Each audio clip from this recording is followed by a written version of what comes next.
Bon matin, Lanaudière, j'espère que vous allez bien en ce mercredi. Oui, mercredi 1er octobre, déjà le 1er octobre. Savez-vous qu'on n'est pas tellement loin de Noël? Bon, ok, je vous en parle pas, je vous en parle pas. On va commencer par passer l'Halloween en premier, hein? Mais à partir du 1er novembre, moi, je vous jure, je fais mon arme, ça c'est sûr et certain, mes décorations, puis je mets de la musique de Noël. Mais entre-temps, on va parler d'autre chose. On va parler qu'il fait beau aujourd'hui. Hein? C'est super beau pendant plusieurs jours, je pense. On va vérifier ça avec Louise. Louise, c'est vrai ça qu'il fait beau là, pour les prochains jours? Oui, Danny, il va faire beau, puis même devrait avoir une très belle fin de semaine. Aujourd'hui, par exemple, on a une très belle journée. Un petit peu froide, mais c'est pour la journée de nos aînés. Fait que c'est une belle journée en général. Effectivement, comme tu dis, c'est la journée de nos aînés aujourd'hui. Puis, écoute, les aînés, là, si on nous écoute, là, habillez-vous chaudement parce que ce matin, là, quand je suis sorti, là, et comme on dit, là, c'est pas chaud pour les os. Non, mon Danny. Ce matin, moi, quand je suis sortie, là, il y avait de la gelée sur mes fenêtres d'auto. Fait qu'imagine-toi comment c'est pas chaud à matin. Hey, écoute, juste pour te dire, là, moi, ça m'est jamais arrivé, c'est la première fois que je voyais ça. Moi, j'ai des souliers de course, tu sais, en tissu, là, avec des trous dedans, là, pour l'aération. Oui. Là. Ben, imagine-toi donc que les orteils me ratatinaient. Il faisait froid. J'avais jamais vu ça. Ben non, hein? Hey, Louise, on se retrouve dans une dizaine de minutes pour tous les détails météo. Ben oui, à tantôt, Danny. À tantôt, Louise. Puis nous, à l'émission aujourd'hui, bien, on a une belle émission pour vous parce que il y a eu une grosse fin de semaine. Oui, qui s'en vient, là. Ça s'en vient, c'est le 4 octobre prochain. On va vous parler de ça. Ça se passe au Musée d'art de Joliette. Oui, c'est des grosses expositions qui commencent en fin de semaine. J'ai même une entrevue avec la dame du musée. Alors, on vous présente ça vers les 9h20. Également, dans mon bloc de nouvelles, un peu plus tard, là, vers 9h35, c'est le salon des 50+ qui s'est passé à Joliette, aux Galeries Joliette. En fin de semaine dernière, bien, on était sur place. On a fait des entrevues avec plusieurs personnes. Fait qu'on va vous montrer un petit aperçu de ça. Et vers les 9h50, bien, on reçoit notre ami Benoît Bouffard de la Coop Santé qui vient vous parler des différents services offerts à la Coop Santé ainsi que des nouveautés. Oui, il paraît qu'il y a des nouveautés. On va s'en parler vers 9h50. Mais pour l'instant, allons faire un petit tour du côté de vos nouvelles régionales.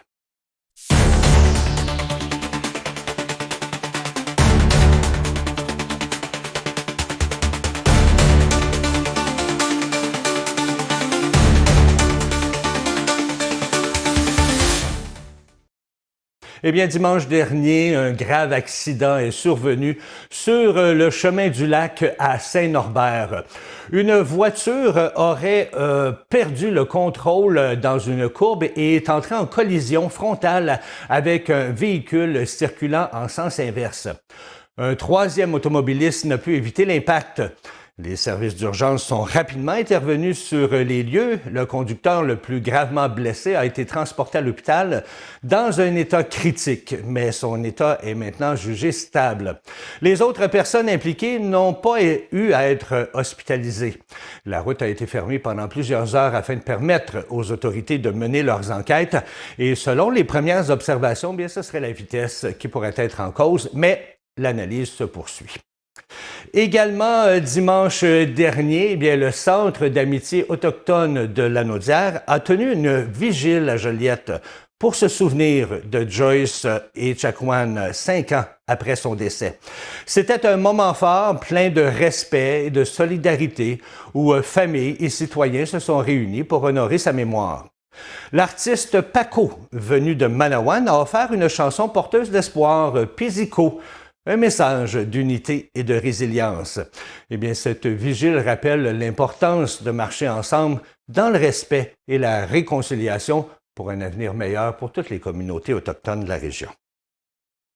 Une adolescente de 16 ans, originaire de Saint-Gabriel-de-Brandon, a été arrêtée dimanche matin après une infraction dans un commerce de Saint-Alphonse-Rodriguez. L'incident s'est produit durant la nuit de samedi à dimanche sur la rue principale. Suite à l'enquête, les policiers ont mené 3 perquisitions à Saint-Gabriel-de-Brandon, notamment sur le chemin Bruno, la rue Saint-Joseph, ainsi que dans une camionnette. Eh bien, ces fouilles ont permis la saisie de plusieurs milliers de dollars et des clés. La Sûreté du Québec a indiqué que le dossier sera transmis au directeur des poursuites criminelles et pénales pour le secteur jeunesse. Depuis les dernières semaines, la situation au centre jeunesse de Joliette reste préoccupante. Depuis le début du mois de septembre, au moins 6 agressions ont été signalées contre le personnel, dont une particulièrement grave. On se souviendra qu'une jeune éducatrice a été sauvagement battue par un adolescent de retour d'une fugue. Cet incident a mis en lumière un problème de sécurité important dans cet établissement. Un inspecteur de la CNEST est intervenu et a confirmé qu'il y a un réel danger pour la santé et la sécurité des travailleurs. Il souligne notamment que les jeunes qui reviennent de fugue sont imprévisibles et profitent des moments où le personnel est vulnérable pour attaquer, parfois même en volant leurs clés. Malgré ces alertes, aucune méthode de prévention adaptée n'a encore été mise en place, ce qui inquiète beaucoup les employés. 2 éducatrices ont même été suspendues pour avoir laissé des jeunes en chambre pendant près d'une journée en attente de plus de soutien. Le CI3S de Lanaudière assure qu'un plan d'action est en cours pour stabiliser la situation, tandis qu'une enquête est ouverte pour faire la lumière sur ces événements. À côté d'aujourd'hui, on amorce des travaux de remplacement des lampadaires sur la route 343 à Joliette, entre la route 158 et la rue Baudry. Ces travaux se poursuivront jusqu'au 12 décembre. Ils entraîneront en semaine des fermetures partielles et parfois complètes d'une voie sur deux, de jour comme de nuit, pour des courtes périodes. La circulation sera dirigée par des signaleurs. On rappelle enfin que le respect de la signalisation est essentiel pour assurer la sécurité des usagers et des travailleurs. Vendredi dernier, Notre-Dame-des-Prairies a célébré une étape importante, les 10 ans de programmation culturelle annuelle. Voici le reportage. Pour les 10 ans de programmation culturelle annuelle, le 25 septembre dernier, une soirée festive a réuni artistes, citoyens et passionnés de culture dans une ambiance conviviale et pleine de souvenirs.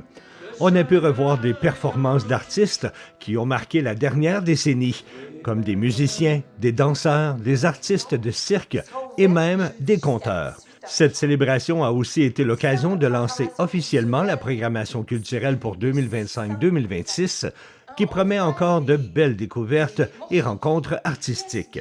Pour son émission Rayonnement culturel, notre collègue Pierrette était sur place durant l'événement et elle s'est entretenue avec la mairesse de Notre-Dame-des-Prairies, Mme Suzanne Dauphin.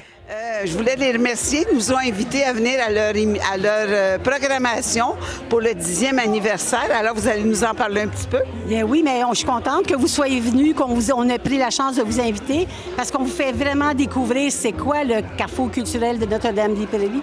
L'offre culturelle qui est très diversifiée, puis surtout nos résidences artistiques qu'on offre à tous les artistes, qu'ils soient professionnels ou non, de venir passer une semaine ici, hébergés au presbytère à côté. Puis, ils profitent de la salle pendant toute la semaine. Fait qu'à 11h le soir, s'ils ont une idée, ils peuvent traverser, s'en venir ici, mettre leur idée dans leur spectacle vraiment pour le parfaire.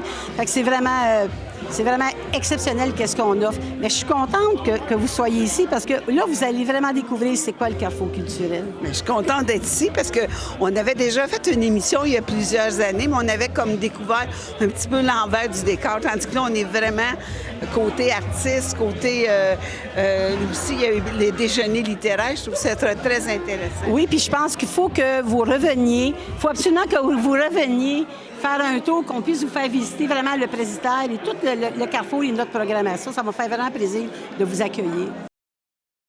Un tout nouveau skatepark à Berthierville a été inauguré le 20 septembre dernier. Un projet qui répond aux besoins exprimés par les jeunes citoyens. Un espace où la population pourra s'adonner à des activités physiques saines tout en tissant des liens sociaux. Mon collègue Michael était sur place pour la conférence. On l'écoute. Situé au parc Saint-François derrière l'Hôtel de Ville, au 588 rue de Montcalm à Berthierville, ce nouveau skatepark d'une superficie de 725 mètres carrés intègre un aménagement paysager ainsi qu'une zone de repos ombragée. Pensé pour maximiser la sécurité et le plaisir des utilisateurs, ce nouvel espace est destiné à la pratique du skateboard, du BMX, de la trottinette et du patin à roues alignées. Le skatepark est conçu pour accueillir les utilisateurs de tous âges et niveaux. Les modules permettent aux débutants de progresser en toute confiance, tout en offrant des défis stimulants pour les pratiquants plus expérimentés. C'est avec une grande fierté que nous nous réunissons aujourd'hui pour inaugurer officiellement le tout nouveau skatepark de la ville de Berthierville. Ce projet représente bien plus qu'un simple aménagement sportif. Il symbolise notre volonté de créer des espaces modernes, sécuritaires et stimulants pour nos jeunes et pour toute la communauté. La réalisation de ce skatepark a été rendue possible grâce à l'expertise de Papillon Skatepark. Wouhou! Oui, c'est mérité. Qui a su concevoir et construire un espace adapté aux besoins des planchistes de tous âges et de tous niveaux. Nous tenons également à souligner la contribution de la MRC de Dautré, qui, par le biais du programme d'aide aux collectivités rurales, qu'on appelle, nous, communément, le PAC rural, a accordé une subvention de 373 240 $ permettant de concrétiser ce projet d'envergure. Le skatepark bénéficiera non seulement aux citoyens de Berthierville, mais également à ceux des municipalités environnantes de la MRC de Dautré. Cet espace deviendra un lieu de rassemblement communautaire où jeunes, familles et amateurs de sport de glisse pourront partager leur passion et créer des liens. 3, 2, 1, c'est fait! Bonne main d'applaudissements pour tout le monde! Eh bien, aujourd'hui, c'est le 1er octobre et c'est la Journée internationale des personnes aînées. Et pour la toute première fois, eh bien, la FADOC s'allie aux autres organismes de défense des droits des personnes aînées et aussi à la conférence des tables régionales de concertation des aînés en cette journée spéciale. La FADOC souhaite porter un message commun. Le thème choisi, c'est « Aînés, piliers de nos communautés ». Un thème qui évoque à la fois l'ancrage que permettent les personnes aînées dans notre histoire, notre culture, nos traditions et aussi leur rôle essentiel dans la vie collective.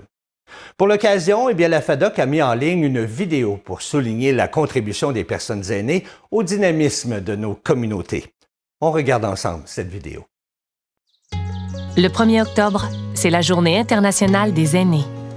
C'est l'occasion idéale de reconnaître la contribution des aînés à la vitalité de nos communautés. À travers leur rôle de grands-parents, de proches aidants et de bénévoles, ils améliorent de mille et une façons le quotidien des personnes qui les côtoient.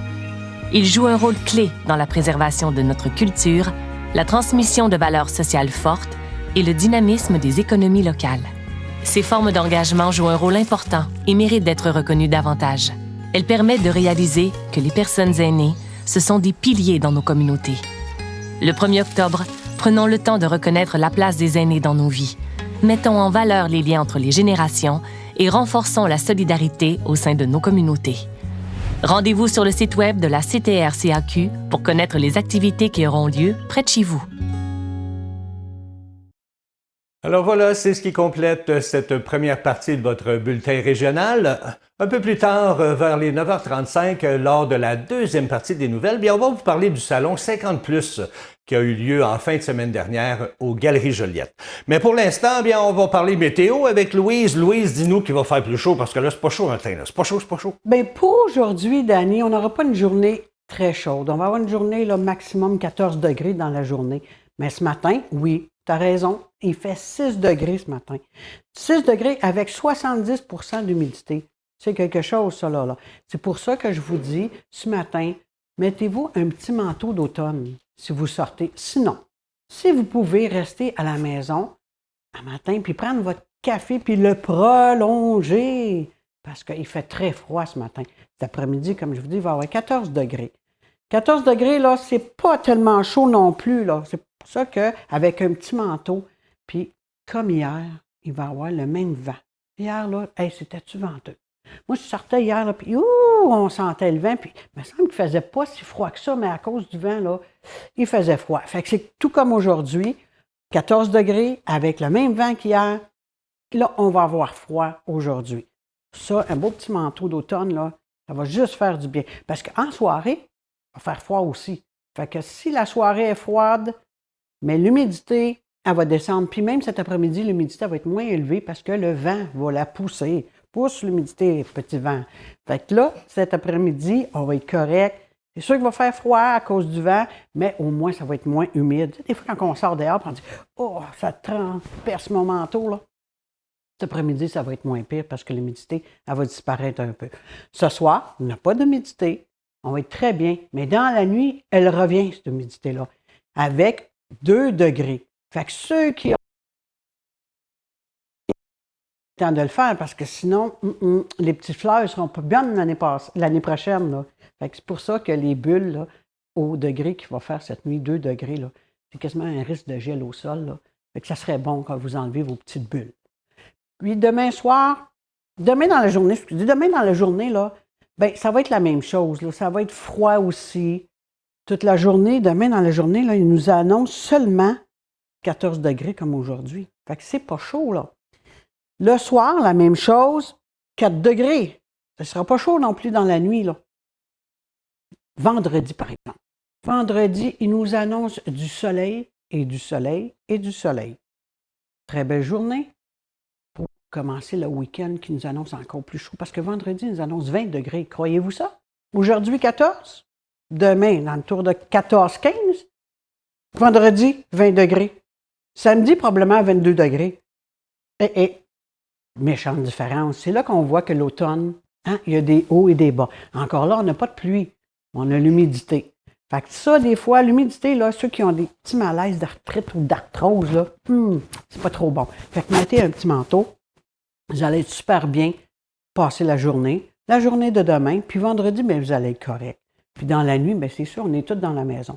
Parce que jeudi, c'est 80 d'humidité aussi, il ne faut pas oublier ça. 80 d'humidité quand on se lève le matin, là, on ne prend pas notre petit café dehors. On reste à l'intérieur. Fait que je vous dis, bonne journée pour ça, avec le 14 degrés. Puis il y a encore des belles couleurs, là. N'oubliez pas ça, là. Avec un beau petit manteau, là, les belles couleurs, là, ça va être parfait. Je vous retourne à Dany. Merci beaucoup, Louise. Puis, je sais que tu m'entends probablement à distance, là, mais c'est-tu aujourd'hui que tu vas te baigner dans le lac puis que tu filmes ça? Pas sûr. Pas sûr. Je pense que je vais avoir de la misère à la gagner. Bien, écoutez, on va s'arrêter le temps d'une pause et au retour, eh bien, je me dirige au Musée des Arts de Joliette. Oui, parce qu'il y a une grosse activité à compter de ce samedi 14 octobre. Je vous parle de ça après la pause. Restez là. Eh bien oui, c'est grosse activité en fin de semaine, le samedi 4 octobre, du côté du Musée d'art de Joliette. On vous présente un vernissage d'automne. C'est 3 expositions qui vont commencer ce samedi pour quelques mois. Et j'ai voulu en savoir un peu plus à propos de ce vernissage et ses expositions.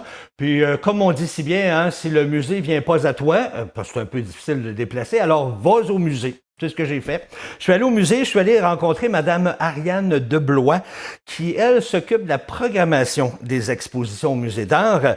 Et elle m'a expliqué chacune de ces expositions, c'était quoi au juste. Puis aussi, on parle de plusieurs autres activités. Alors, on regarde l'entrevue ensemble. Eh bien, je suis présentement au Musée d'art de Joliette et je suis en compagnie de Mme Ariane Deblois. Bonjour. Bonjour. Merci beaucoup de nous accorder cette entrevue-là parce qu'il y a quelque chose de gros qui s'en vient là, samedi. Mais juste auparavant, dites-nous, qu'est-ce que vous faites ici, vous, au Musée d'art? Oui. Moi, en fait, je suis conservatrice de l'art contemporain au Musée d'art de Joliette. Donc, ce que ça veut dire, grosso modo, c'est que je m'occupe de la programmation des expositions temporaires au Musée d'art de Joliette. Donc, c'est moi qui s'occupe, dans le fond, c'est ça, de mettre en œuvre le programme qui va être présenté dès samedi prochain. Dès samedi, justement, énorme programme. On a un vernissage qui s'en vient. Oui. C'est à 14h ce samedi, oui, le 4 octobre. Oui. Parlez-nous de ce vernissage-là exactement. Ça, on présente les expositions qui s'en viennent au cours de l'automne et de l'hiver. Est-ce que c'est ça? Tout à fait. En fait, on va présenter les nouvelles expositions qui ouvrent donc ce samedi 4 octobre. Le vernissage, c'est vraiment un événement festif, rassembleur. Tout le monde est bienvenu. C'est entrée libre, c'est gratuit. C'est un bon moment, je pense, pour des fois venir pour la première fois au musée. Oui. Des fois, les musées, ça peut être intimidant si on n'y a jamais mis les pieds. Donc, c'est vraiment un espace très accueillant. On veut que tout le monde se sente le bienvenu. Donc, la population est bienvenue. Donc, on va ouvrir effectivement 3 nouvelles expositions qui vont être présentées jusqu'au 11 janvier. OK. Quand même un bon 3 mois. Puis, en fait, la programmation, donc, s'articule, dans le fond, autour de 3 expositions qui sont très différentes, mais qui ont quand même plusieurs points en commun, je dirais. C'est-à-dire qu'on vit dans un monde qui, on le sait, s'accélère, hein, tout va très, très, très, très vite. Oui. Qui se dématérialise. On parle beaucoup, par exemple, du numérique, puis on parle aussi beaucoup de la montée de l'individualisme. Puis je dirais que les 3 expositions, en fait, cherchent à nous faire ralentir, d'une part. Et nous faire reconnecter peut-être Oui, aussi. exactement. Ouais, hein? Nous faire réfléchir aussi à la culture matérielle, parce que même si on parle du fait que tout est numérique de nos jours, on a encore un grand attachement, dans le fond, aux objets. Oh, que Donc, oui. nous amène à réfléchir à ces liens forts aux objets. Là, vous parliez de 3 différentes expositions. Parlez-nous de ces 3 expositions-là. C'est quoi exactement? Oui.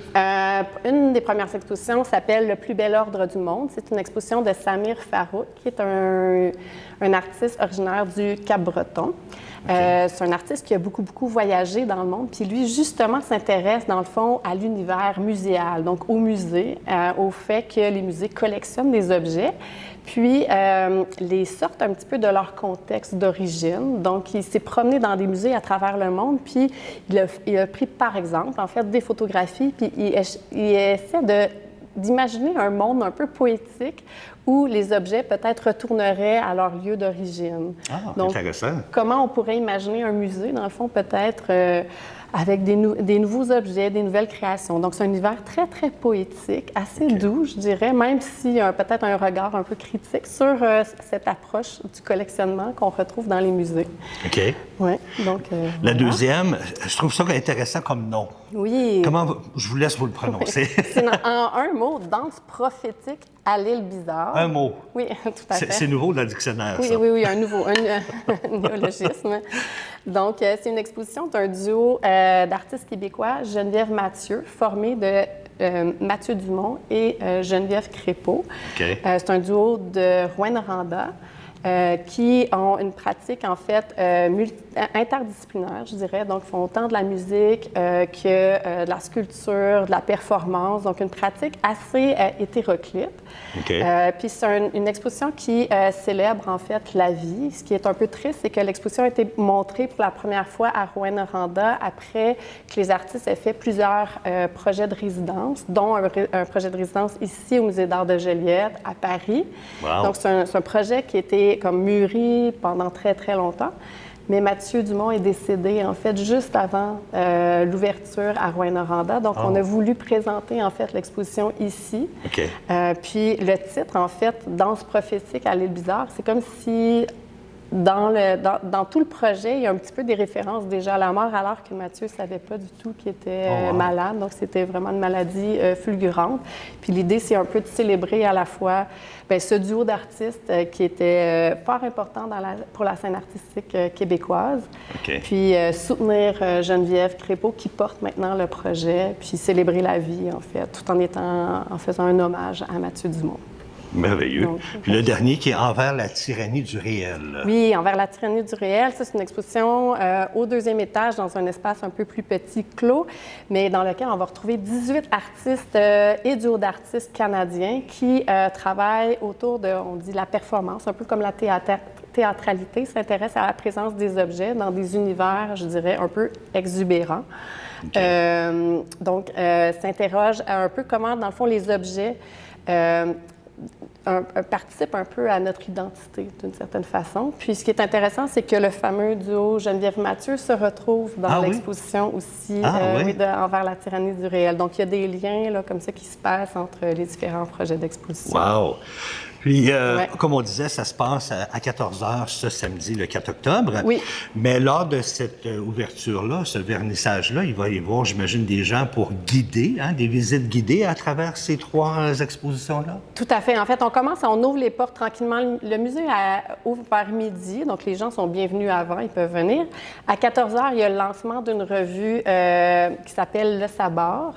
Donc, un premier lancement, revue artistique, je dirais. OK. Puis ensuite, vers 15h, il va y avoir les premières allocutions dans le hall, un petit peu présenter, dans le fond, la programmation du jour. Puis ensuite, il va y avoir des visites guidées avec les artistes et les commissaires OK. dans chacune des expositions, un peu plus sous la forme d'une discussion. Là, l'idée, c'est vraiment de rendre ça agréable, convivial pour que tout le monde se sente bienvenu. Ben Ouais. Puis, rapidement, il n'y a pas juste ces 3 expositions-là qui se passent ici au Musée de Joliette. Là. Il y a plusieurs autres activités aussi, hein? Au musée, il y a d'autres expositions, les expositions collectives, en fait, les expositions permanentes, OK. dont, par exemple, une exposition qui a ouvert ses portes récemment qui s'appelle Action collective, qui met de l'avant les artistes femmes de la collection, donc qui composent seulement 12 % de notre collection, qui comporte à peu près 8300 objets. Wow! Donc, l'idée, c'est de mettre les femmes en valeur dans cette exposition-là. C'est une OK. super belle exposition, deuxième. Sinon, il y a d'autres. Il y a aussi la magnifique ici murale devant laquelle on se trouve, Magnifique, de ça. Catherine Boivin, qui est une artiste atikamekw. Ah oui? Oui, donc, Wow. donc il y a plein d'expositions à voir. Puis il y a aussi beaucoup d'activités. Il y a, par exemple, une rencontre qui s'appelle L'art en chantier avec Chloé Loum et Yannick Desranleau qui va avoir lieu ce vendredi.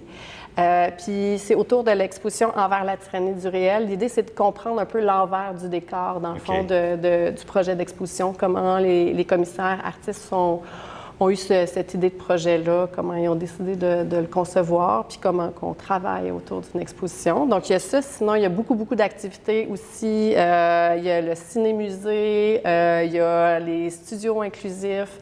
L'équipe d'éducation ici est vraiment formidable. Je vous invite à aller voir sur le site web là, si vous voulez voir des activités. Il y a vraiment des activités pour tout le monde. Fait qu'on n'a pas le temps de s'ennuyer quand on vient au musée Pas d'art, du là. tout, pas du Ah. tout. C'est un endroit lumineux, accueillant, chaleureux, puis plein d'œuvres à voir, vraiment, ouais. Merveilleux. Madame Deblois, merci beaucoup. On invite les gens à la maison de venir faire un tour ici ce samedi, 4 octobre, dès 14h, pour justement le vernissage de ces magnifiques expositions qui commencent là, ce samedi. Tout à fait. Merci à vous. Merci. Quelle belle activité que vous avez à faire en fin de semaine. Alors, vous savez où aller. Vous allez faire un tour du côté de Joliette. Puis on va en avoir d'autres à vous dire après la pause. Là, pour l'instant, on s'arrête 2 minutes. On vous revient avec le reste de l'émission, des nouvelles, un chroniqueur qui vient nous voir pour nous parler santé, la météo aussi. Alors, restez là, on revient dans 2 minutes. Nous sommes de retour à la meilleure émission de la Naudière. Ben oui, c'est bon matin la Naudière. J'espère que vous allez bien. Il est présentement 9h30 précisément et on ne fait que continuer notre belle émission avec pour vous des nouvelles. Puis dans les nouvelles, bien, je vais vous parler ce qui s'est passé en fin de semaine dernière du côté des Galeries de Joliette avec le Salon 50+. J'ai trouvé ça très intéressant. Et bien sûr, on reçoit Benoît Bouffard de la coop santé du Grand Brandon qui vient nous parler des services qui sont offerts à la coop ainsi que des nouveautés. Ouais, il paraît qu'il y a des nouveautés. J'ai hâte d'entendre ça avec lui. Mais pour l'instant, on va aller voir Louise à l'extérieur. Louise, es-tu partie au vent ou t'es encore là? Ah non, t'es là. je suis encore là, Dani, mais je vous dis, ce matin, là, c'est vraiment pas chaud. Puis, mettons, là, votre petit café, là, prenez-le à l'intérieur ce matin, là. Pas à l'extérieur. Oui, parce que ça va shaker dehors, là. Il fait froid, là, tiens. Que oui, mon cher Dani.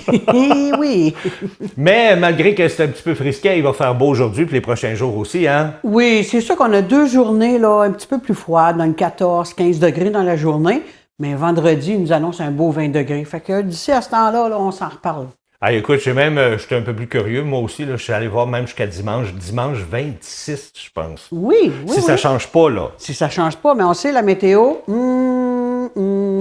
Des fois, on a de la misère à prédire ce qui s'en vient demain. Fait que, oui, c'est ça. Prenons ça on un jour à la essaye. fois. On fait notre possible, disons. Oui, prenons ça un jour à la fois. Louise, on se retrouve dans une dizaine de minutes pour les détails. Pas de problème, mon cher. Merci beaucoup. Et comme je vous disais, on va passer à notre deuxième partie des bulletins régionaux. Puis on vous parle de Joliette, des salons. Vous allez voir, c'est intéressant. Restez là.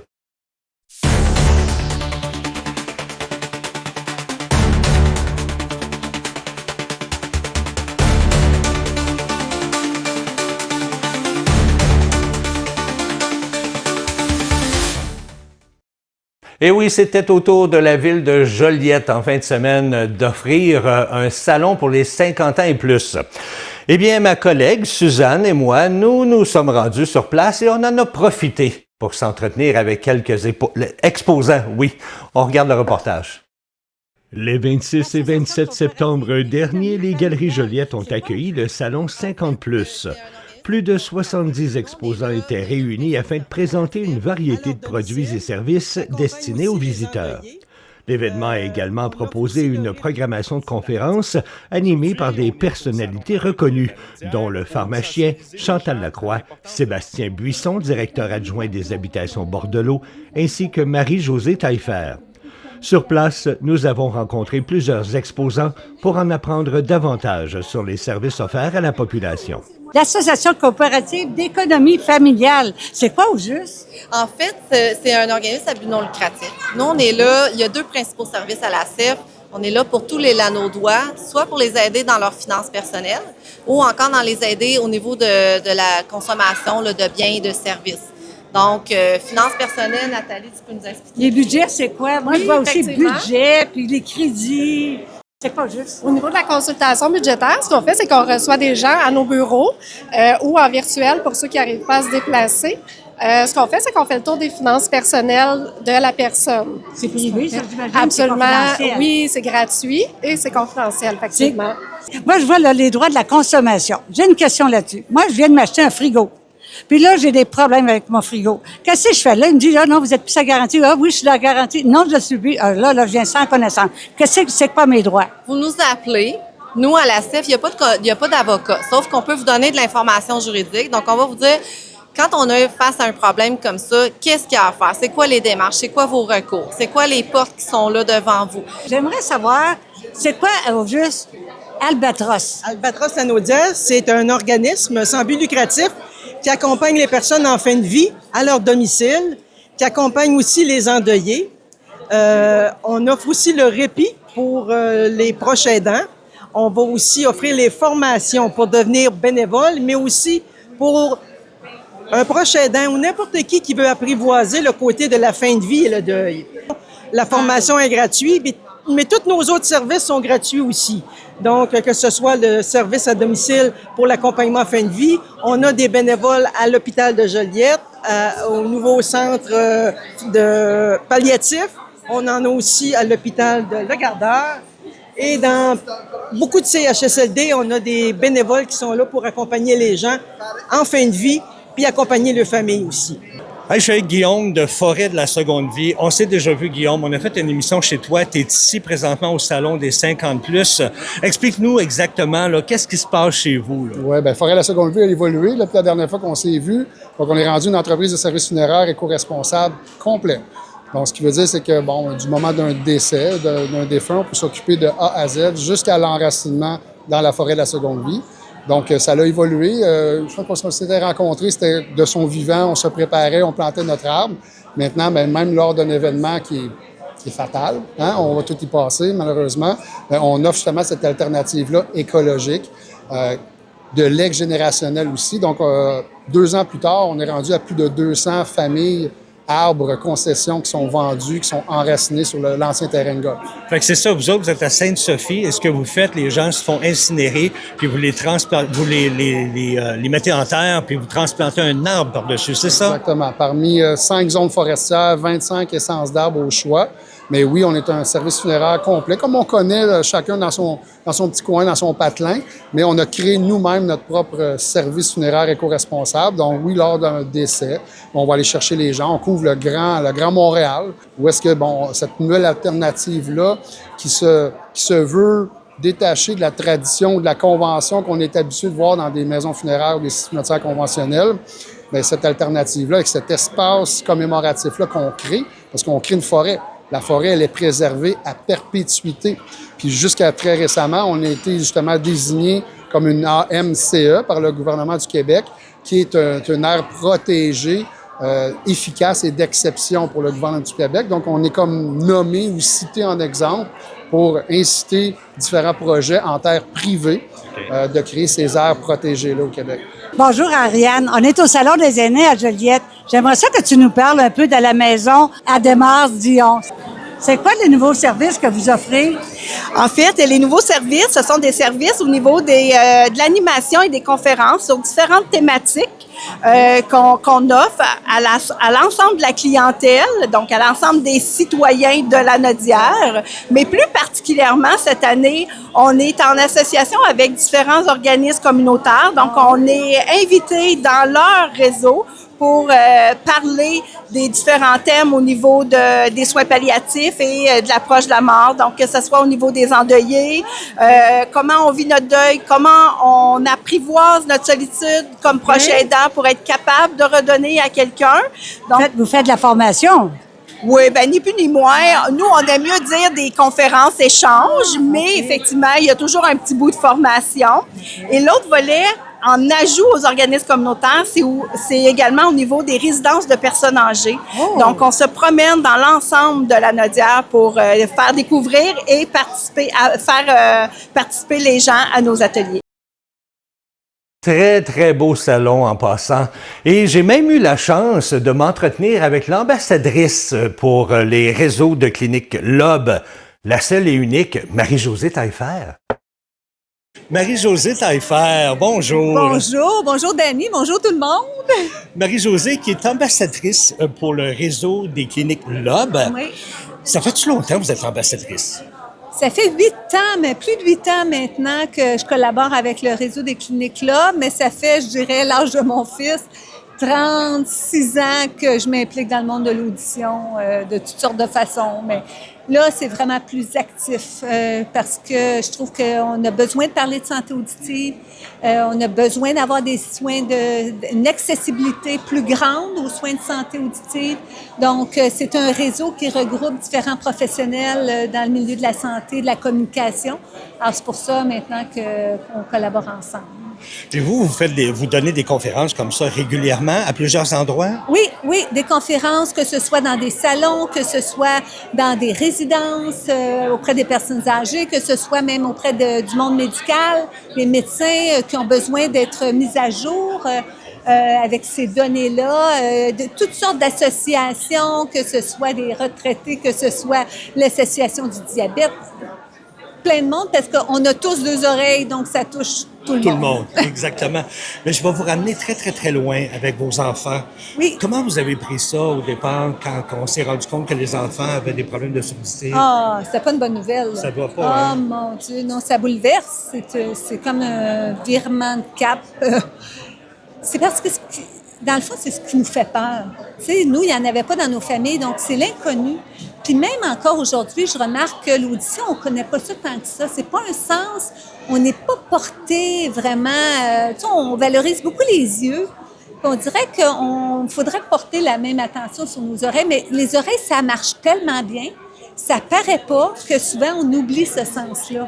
Exact. Donc, nous, quand ça nous a frappés, c'est sûr que ça nous a bouleversés, mais ça n'a pas été long qu'on s'est dit, ben là, c'est notre réalité. Les manches, puis vraiment. Parce qu'on leur rend pas service.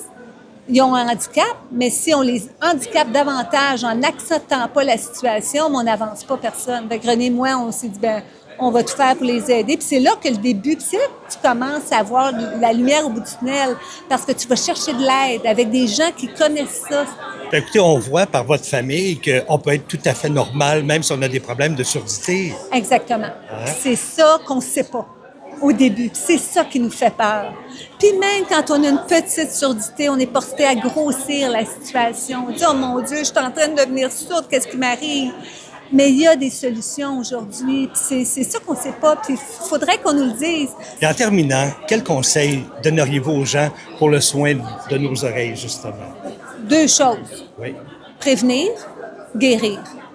Prévenir, quand il y a des sons forts, on essaie de s'éloigner de ces sons-là. Quand on n'a pas le contrôle, on essaie de protéger nos oreilles. Je pense à une personne qui travaille dans un milieu bruyant, n'a pas le contrôle. Donc, protection, bouchon, coquille. Et si on voit qu'on a commencé à avoir des petits soucis, des interrogations, on va consulter, on va passer des tests. Puis après ça, bien, on est pris en charge puis on est aidé. Écoutez, merci infiniment de nous avoir offert ces quelques minutes-là. Ça m'a fait un grand plaisir. Eh bien, comme aujourd'hui, le 1er octobre, c'est la journée des aînés aujourd'hui, eh bien, en parlant des activités pour les aînés, à propos de cette journée-là, bien, ça se passe à Joliette cet après-midi. C'est au sous-sol de la bibliothèque Rina Lanier du 951 boulevard Manceau. On vous présente le théâtre Les Anges Gris. Ce sont les membres d'un groupe d'aînés qui racontent à une journaliste des moments de leur vie qui ont marqué leur façon de vieillir. Eh bien, en cours de route, la journaliste elle-même est confrontée à sa propre vieillesse. Bien, je vous le rappelle, c'est à 14h aujourd'hui à la bibliothèque Rina Lanier. Alors voilà pour vos actualités régionales. On va aller faire un tour du côté de la météo pour tout connaître là, pour les prochains jours. À toi, Louise. Bon, ce matin, Dany, là, comme je vous ai dit tantôt, il fait froid. Un petit manteau pour l'automne, là, c'est bon, un 6 degrés ce matin. Cet après-midi, 14 degrés, moins d'humidité, mais autant de vent qu'hier. Fait que le vent, là, je vous le dis, c'est pas chaud avec le vent, mais ça va enlever l'humidité parce que le vent va pousser l'humidité. Dans la soirée, il va faire seulement, dans la soirée, 8 degrés. Fait que 8 degrés, là, ce soir, là, des petites émissions à la télé. Ou jouer aux cartes entre amis. On ne sait pas. Il y a des gens là, dans les résidences, ces choses-là, parce qu'il ne faut pas oublier qu'aujourd'hui, c'est la journée des aînés. Fait que dans les résidences, ils peuvent se réunir ensemble, avoir un petit gâteau là, pour leur fête. Là. C'est une fête là, pour eux. Là. C'est la journée des aînés. Fait que un petit gâteau, jouer aux cartes ou s'amuser. Tu sais. C'est bon pour eux. Puis ça donne un petit moral ensemble, toute la gang, là, en bas, dans une petite salle. Là. Ça fait du bien. Pour la nuit, par exemple, 2 degrés. Ceux qui n'ont pas enlevé le bulbe, pensez-y, parce que sinon, les fleurs, là, il n'y en aura pas l'année prochaine, c'est sûr et certain.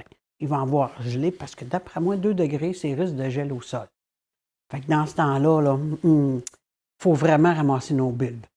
Parce que demain, encore un 14-15 degrés. Demain matin, 80 d'humidité. Ça, c'est très froid, là. 80 d'humidité avec la température qu'on va avoir avec un petit 4 degrés. Avec l'humidité, c'est très froid. Fait que pour la journée, c'est 14-15 degrés. L'humidité va rester quand même plus demain après-midi. Ça, je vous le dis, là, elle va être encore là. Mais, hey, quelle belle journée vendredi. Vendredi, il nous annonce 20 degrés. C'est merveilleux. Puis, une belle fin de semaine avec tout ça. Fait que ça veut dire qu'en fin de semaine, là, si vous n'avez pas eu le temps d'aller aux pommes, il faut y aller, voir les couleurs.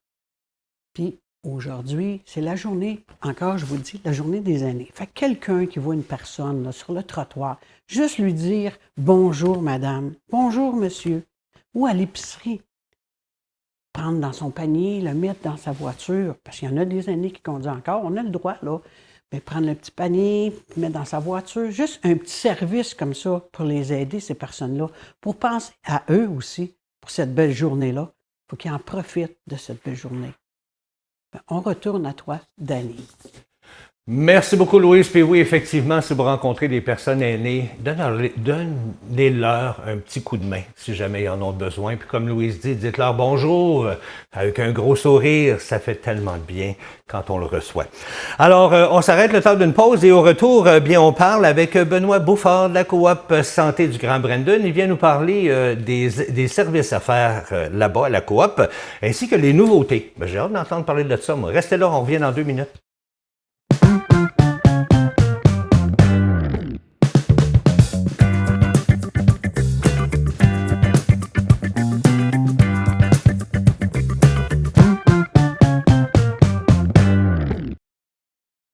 Eh bien, nous sommes de retour. Bon matin, la Nodière, avec mon ami Benoît. Bonjour, Benoît. Bonjour, Dany, ça va bien? Ça va super bien. Benoît, les gens t'aiment beaucoup, soit dit en passant. J'ai eu des bons commentaires. C'est le fun d'entendre ça. Oui, parce que les gens, tu leur donnes l'information à propos de la Coop Santé, puis les gens aiment ça. On les met à jour, on les met à date. Ouais. Et là, cette semaine, bien, on va parler des services offerts.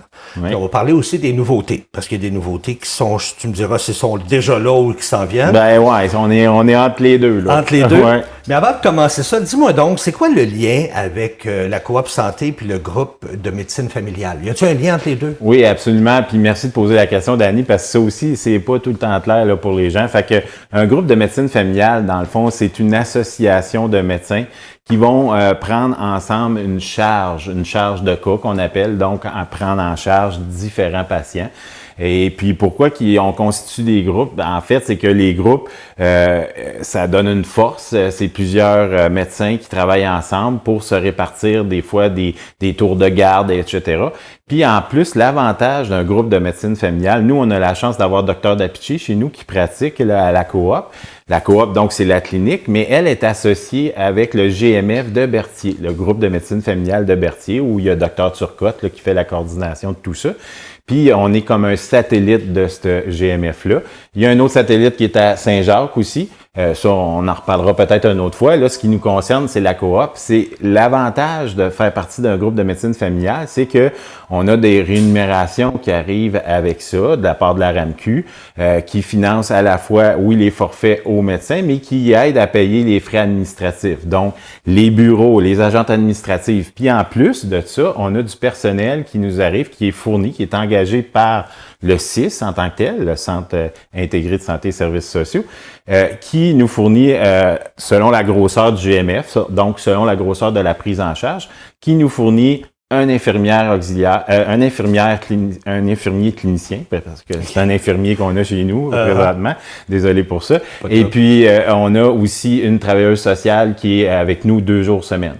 Fait que c'est des ressources comme ça qui arrivent, puis tu sais, ça nous permet de constituer une équipe parce que l'avantage puis la façon d'attirer aussi des médecins, c'est de dire, ben il y a plusieurs professionnels. Le médecin n'est pas tout seul à s'occuper de ses patients puis à faire le suivi de ses patients.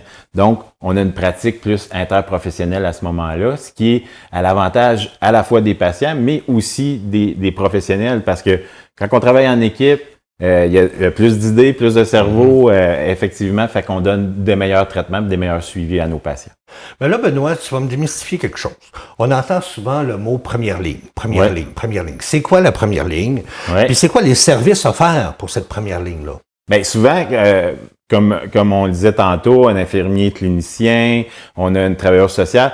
Dans le fond, c'est tout ce qui... la première ligne, là, c'est un peu comme à l'armée, si on veut. Là. La première ligne, elle défend pour s'assurer que le cœur là, du système de santé, autrement dit l'hôpital puis tout ça, soit moins impacté, qu'elle subisse moins de pression, moins de besoins, etc. Fait que, tu sais, autrement dit, ce qu'on essaie de faire, c'est beaucoup de prévention, traitement des mini-urgences, des problèmes. Tu sais, si on est capable d'être traité le plus proche possible du patient, qui ait moins à se déplacer, qui reste à la maison, etc., ben à ce moment-là, c'est ça un peu le rôle de la première ligne. C'est aussi de travailler en prévention-promotion. Tu sais, comme vous allez entendre souvent parler des saines habitudes de vie, tout ça.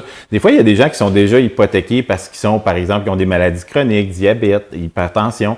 Mais souvent, la pratique qu'il va y avoir dans une clinique de première ligne, ça va être de leur expliquer comment que vous maintenez vos conditions pour pas qu'ils s'empirent, pour pas que votre maladie, tu sais, que vous appreniez à vivre avec votre maladie, puis à vous impliquer dans la société, à continuer à socialiser, tu sais, à avoir une vie qui est agréable. Fait que c'est essentiellement ça pour éviter que le tout décompense. Fait que ça va être la même chose en première ligne, même pour les personnes âgées. Aujourd'hui, c'est la journée des personnes âgées. Fait que c'est important de parler aussi qu'on veut développer des services pour le maintien à domicile, par exemple. Ça fait aussi partie de la première ligne pour que les gens soient le plus longtemps possible dans leur milieu de vie où ce que déjà ta santé elle va mieux parce que tu es chez vous, tu es dans tes affaires, ton sentiment de sécurité est augmenté.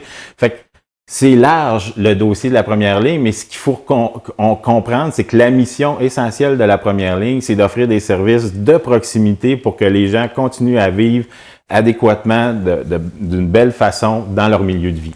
Écoute, Benoît, quand on parle de coop santé, puis on parle d'aller voir un médecin, on parle souvent des consultations médicales. Ouais. Mais il n'y a pas juste ça qu'on offre à la coop. Ben non, justement, puis ça l'aide justement le fait qu'il y ait une pratique interdisciplinaire, comme je vous disais, avec plusieurs professionnels, parce que des fois, je vais donner un exemple, une infection urinaire ou tu sais un petit bobo, une verrue, des nettoyages d'oreilles qui peut être fait puis tout ça, puis ça maintient une qualité de vie, ça évite à ce qu'une situation se détériore, mais tout ça peut être fait par une prise de rendez-vous avec une infirmière clinicienne qui travaille chez nous, suivi de maladies chroniques, comme je vous disais. Bon, on n'est pas obligé de tout le temps retourner voir son médecin. C'est sûr que notre médecin va vouloir nous voir au moins une fois par année. Mais si on a d'autres suivis pour des fois ajuster notre médication et tout ça, bien, l'infirmier clinicien, il est au courant du dossier. Fait que lui, avec la coordination qui est faite avec le médecin traitant, le médecin qui a pris la personne en charge, ils suivent le dossier. Fait qu'on n'est pas obligé de bloquer du temps avec un rendez-vous avec le médecin, puis lui il peut avoir un rendez-vous directement avec Olivier Beauvais chez nous, qui est l'infirmier clinicien, là, qui a une super belle pratique, qui a une belle complicité avec Dr. Dapiché, entre autres. Puis, tout comme notre nouvelle infirmière, Tania, qu'on a embauchée à la coop, là, qui, vous l'avez vu pendant le salon, entre autres, qui a une belle approche avec la population aussi. Fait que parce que c'est vraiment une belle équipe. Ces gens-là ont autant de connaissances. Là, hein, absolument, ils ont autant de connaissances. Puis, ce qui est intéressant, c'est qu'ils peuvent faire ce qu'on appelle des ordonnances collectives. Fait que même pas obligé de voir le médecin, mais la médecin, ce qu'il faut que vous sachiez, c'est qu'elle est omniprésente un peu. Elle est toujours là, puis elle regarde avec eux les situations, puis tout ça, mais ça lui permet, elle, de voir des cas qui sont un peu plus lourds, qui ont besoin d'une spécialité d'un omnipraticien. Exact. Alors qu'eux peuvent faire le suivi, mais c'est toujours en coordination médicale avec le médecin pratiquant, qui, chez nous, c'est Dr. Dapiché, parce que on a Dr. Tan aussi qui vient nous donner de l'aide. Est-ce qu'il vient toutes les semaines, Dr. Tan? Elle vient. Oui, il n'y a pas de souci. Elle vient, elle est venue à toutes les semaines pendant le mois d'août. Là, pendant la période, elle a des vacances à l'automne puis tout ça. Fait que là, elle va venir moins fréquemment, mais on reprend de plus belle là, pendant l'hiver. Avec une pratique là, qui va être au moins 4-5 fois. Là, je peux pas m'engager pour elle, là, mais à date, ce qu'elle essaie de voir selon ses disponibilités, parce que le Dr. Tan est très impliqué aussi dans le milieu à Joliette aussi. Elle pratique dans un GMF qui est près de l'hôpital.